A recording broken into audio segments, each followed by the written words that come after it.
सभी को प्रणाम। जय श्री करण की यूट्यूब चैनल में फिर से सबका स्वागत है। आज दुखों के ऊपर जो मैं मुद्रा की वीडियो डालती हूँ उसमें जो एक मुद्रा है महामुद्रा, आज उसी के ऊपर चर्चा करेंगे। ये महामुद्रा, इसका नाम से ही आप लोगों को पता चल रहा है कि ये कितना महान है। ये सबसे ग्रेट पश्चार है, इसीलिए इसको महामुद्रा कहते हैं। और इस महामुद्रा की वर्णन जो है, जो हमारे ऑथेंटिक योगा की जो किताब है हठ योग प्रदीपिका एंड घरण संहिता में भी मिलता है।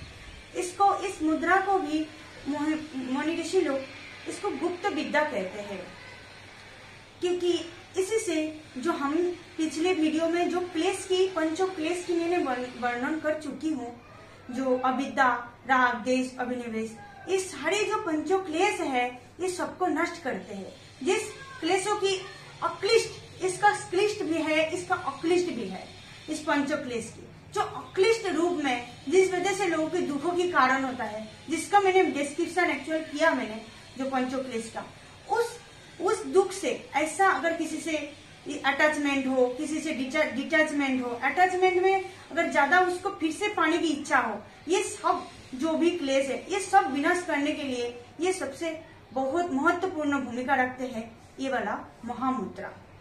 और इसमें होता क्या है, इसमें आपका सिंपैथेटिक और पैरासिम्पैथेटिक जो दो नार्व है इसको बैलेंस कर देते हैं इस महामुद्रा के द्वारा। इसमें जो हम सिंपैथेटिक जो नर्व सिस्टम है ये तभी एक्टिव होता है जब हम बहुत ज्यादा हाइपर हो जाते हैं।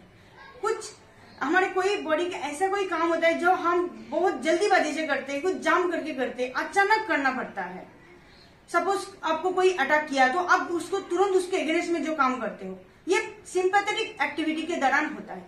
ऐसा जो भी हमारे एक्टिविटी होता है, तो ये जो दोनों की बैलेंसिंग, इसका इम्बैलेंसिंग में हम हाइपर हो जाते हैं, हमारे ज्यादा दुखी होता है, मतलब दुख में ज्यादा अटैचमेंट हो जाते हैं, दुखों के साथ भी अटैचमेंट हो जाना, ये सब कुछ अगर हाँ ये बात सही है कि आप दुखी में दुखी ना हो, ये भी गलत है। दुखी में दुखी हो, सुखी में सुखी हो, लेकिन समभाव रखना है आपको, कि दोनों में बैलेंस रखना है। ज्यादा दुख में ज्यादा उलझना नहीं है, ना ज्यादा सुख में ज्यादा उलझना है, ये जो बैलेंस करना है।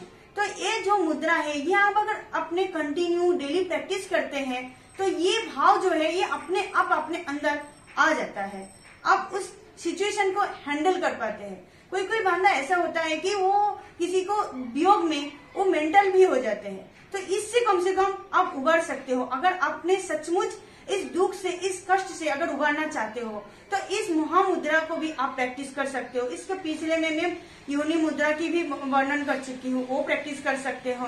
मैं यम की कुछ वीडियो डाल चुकी हूँ, वो प्रैक्टिस कर सकते हो। आगे भी मैं बहुत कुछ ऐसा, बहुत सारे तरीका मैं बताते जाऊंगी कि इस दुख से उबारने के लिए हमको क्या क्या और रास्ता मिल सकता है। जिसको जो पसंद है, जो कर सकते हैं, जितना हो सकता है वो आप कर सकते हैं घर में। और कहीं पर भी अगर आपको तुरंत आपको एक्शन चाहिए तभी भी आप प्रैक्टिस कर सकते हो कि इससे तुरंत एक्शन मिल सकते हैं।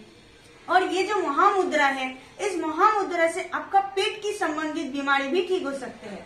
इस मुद्रा के साथ हम और एक मुद्रा भी हम और दो मुद्रा इसके साथ ऐड कर दिया। एक है खिचड़ी मुद्रा और दूसरा है संभोगी मुद्रा। खिचड़ी मुद्रा मैंने वीडियो में दिखाया है, जीभ को उल्टा करके अंदर डालना है, ऊपर की तालू जहाँ है वहां लगाना है, और फिर वो है खिचड़ी मुद्रा हो गए। और फिर उसमें संभोगी मुद्रा मैंने लगाया। संभोगी मुद्रा में दोनों आंखों को जो ये है मौनी एकदम बीच में, जो बीच वाला पोजीशन है जहाँ पर आज्ञा चक्र कहता है, ठीक उसी पोजीशन में आपको ध्यान देने की प्रयास करनी है। तो इसीलिए आंखों को उल्टा करके ऊपर की तरफ देखना है और वहां पर आपको ध्यान लगा के रुकना है। और ये मुद्रा और आगे भी और आसना, ये जो भी आप पश्चात करते हैं इसमें आपको ज्यादा टाइम रुकना है।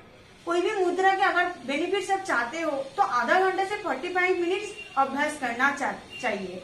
परंतु अगर आपके पास टाइम ना हो तो आपको जितना टाइम अच्छा लगे आप उतना टाइम प्रैक्टिस कर सकते हैं, उसी से भी आपको फायदा मिल जाएंगे।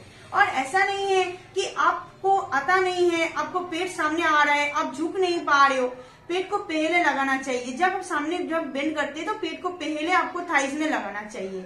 आपको जहां तक होगा आप वहां तक प्रैक्टिस कर लीजिए, वही आपका फाइनल पोस्चर है और उसी से ही आपको फायदा मिलेंगे। ठीक है, आज यहाँ तक। और इससे हाँ, ये महामुद्रा अगर अपना बहुत ज्यादा हाइपरटेंशन हो गए, बहुत ज्यादा एग्रेसिव हो गए, तो उस पोजीशन में आप नहीं करना चाहिए। और बहुत ज्यादा आप हाइपर हो जाते हो तो वो कंडीशन में आप पहले योनि मुद्रा अभ्यास कर लीजिए, फिर धीरे धीरे 1-2 महीना की बाद फिर महामुद्रा की अभ्यास कीजिए। जिनको हाई बीपी को बहुत हाई बीपी कंट्रोल नहीं होता है दवा खाने के बाद भी, वो बंदा भी महामुद्रा की अभ्यास ना करे। और महामुद्रा करते समय आप सांभोवी में अगर यहाँ ध्यान रख सकते हैं या पेट का नाभि में भी ध्यान रख सकते हैं और अपना पश्चात में जहां पर आपको बॉडी में स्ट्रेच हो रहे हैं वहां ध्यान रख सकते हैं। इसमें बोलते हैं कि अगर आप इसके साथ बंद भी प्रैक्टिस करते हो तो बहुत बढ़िया है। मैंने जलंधर बंद की वीडियो ऑलरेडी डाल चुकी हूँ। और बाकी उड्डयन बंद मतलब पेट को अंदर खींचना है और मूला बंद मतलब एनस रीजन को अपवर्ड की तरफ उठाना है। और इस महामुद्रा से भी आपका जो प्राणा फ्लो है वो अपवर्ड डायरेक्शन में जाते रहते हैं। इसी से क्या होता है, जो कॉन्शियसनेस जो होता है, जो स्पिरिचुअल एनर्जी, उस प्रगति में आगे भी बढ़ते हैं। पर हमें को अगर वो ना करना हो इट्स ओके, बट इसका हमको जितना फायदा लेना है आप उतना जितना आप कर सकते हैं उतना कीजिए, उसी से ही आपको फायदा हो जाएंगे। धन्यवाद।